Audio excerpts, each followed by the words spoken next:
से काम करने आ रहे थे। पार्टी ने एक नई जिम्मेदारी सौंपी है कि नौजवानों के सवाल को लेकर झारखंड में किस तरह से आगे बढ़ा जाए।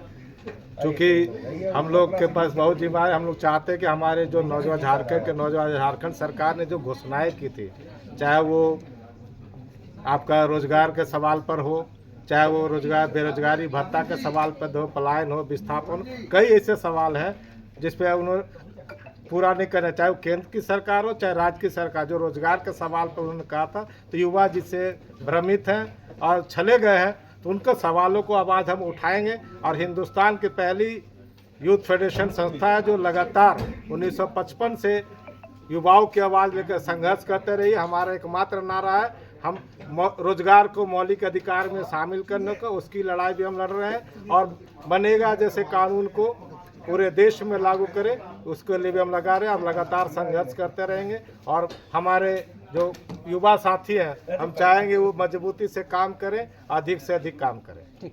रांची या झारखंड में, पूरे देश में ये समस्या है। और कम्युनिस्ट पार्टी का जो एक विंग है ऑल इंडिया यूथ फेडरेशन, वो अभी फोकस बस अपने संगठन पर कर रही है। और उसी संगठन के चलते आज यहाँ ऑल इंडिया यूथ फेडरेशन का एक चुनाव हुआ है, जिसमें हमें एक जवाबदेही के तौर पे अध्यक्ष का पद मिला है। और मैं आज झारखंड के प्रदेश अध्यक्ष के रूप में आपके बीच उपस्थित हो रहा हूं। और इसकी पूरी गारंटी के साथ मैं कह रहा हूं कि आने वाले दिन में ऑल इंडिया यूथ फेडरेशन का संगठन पूरे झारखंड का 24 जिला में मजबूती के साथ होगा। बहुत बहुत धन्यवाद। इसमें बेरोजगारी चरम पर है। झारखंड केंद्र सरकार ने 2 करोड़ प्रतिवर्ष रोजगार देने के लिए कहा था और राज्य सरकार ने 5 लाख, लेकिन रोजगार देने के नाम पर दोनों सरकारें फेल हैं।